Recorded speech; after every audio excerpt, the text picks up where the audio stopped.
Hello and welcome my dear students on my YouTube channel आदिबी chemistry. तो मेरे प्यारे बच्चों, एक बहुत ही इंटरेस्टिंग क्वेश्चन दिया है इलेक्ट्रोकेमिस्ट्री का डीबाई हकल ऑन-सागर इक्वेशन से। और यहाँ पे क्वेश्चन में आपको आंसर करना है। तो यहाँ पे मोलर कंडक्टिविटी और कंसंट्रेशन का ग्राफ दिया हुआ है। यहाँ पे कहा गया है कि इलेक्ट्रोलाइट ए और बी है। आपको बताना है कि यहाँ पे ए और बी क्या है, यहाँ पे वीक इलेक्ट्रोलाइट है, स्ट्रॉन्ग इलेक्ट्रोलाइट है, लीनियर ग्राफ कहाँ पे आता है, कहाँ नहीं आता है, ये सारी बातें आपको बताना है। तो देखिए, अगर आपने डीबाई हकल लिमिटिंग डीबाई हकल ऑन-सागर इक्वेशन पढ़ा आपने, तो आप बता सकते हो यहाँ पे कि ग्राफ स्ट्रॉन्ग इलेक्ट्रोलाइट का वीक इलेक्ट्रोलाइट क्या होता है। तो देखो बच्चों, अगर हम यहाँ पे ग्राफ बना दे इस तरीके से, तो यहाँ पे √c, यहाँ इसको हम ऐसे लिख सकते हैं c के पावर 1/2। और बेटा यहाँ पे जो है आपको कंडक्टिविटी होती है, मोलर कंडक्टिविटी।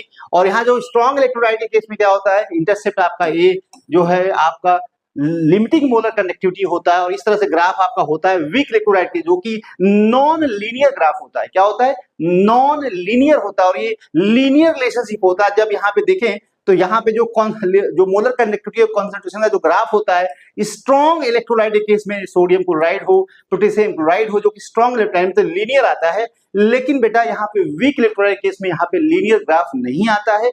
तो यहाँ पे हम कह सकते हैं कि ये आपका वीक इलेक्ट्रोलाइट, जैसे एसिटिक एसिड है, एसिटिक एसिड है जो भी वीक इलेक्ट्रोलाइट को पूरी तरह से आयोनेशन नहीं होता, इधर जाने पे डायलेशन बढ़ता है, मोलर कंडक्टिविटी बढ़ती है। लेकिन यहाँ पे ग्राफ की बात पूछा गया कि जो है बी क्या है और ये क्या है। तो बेटा बताओ बी क्या है, बता दो। बी बेटा क्या है? बी आपका स्ट्रॉन्ग इलेक्ट्रोलाइट है। बी क्या है? आपका स्ट्रॉन्ग इलेक्ट्रोलाइट है। और ये क्या है? आपका वीक इलेक्ट्रोलाइट, क्योंकि इस तरह से ग्राफ आ रहा है जो कि आपका नॉन लीनियर है। और ये आपका लीनियर ग्राफ जो होता है स्ट्रॉन्ग इलेक्ट्रोलाइट केस में होता है बेटा।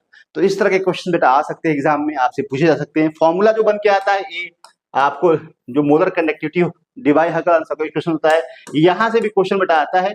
और इस कंडीशन में जो ग्राफ होता है इस तरह से आपको मिलता है ए, और यहाँ -a/c होता है। और यहाँ पे बेटा C कॉन्सेंट्रेशन है, और ये आपका कांस्टेंट है, जो कि नेचर ऑफ इलेक्ट्रोलाइट, सॉल्वेंट और टेम्परेचर पे डिपेंड करता है।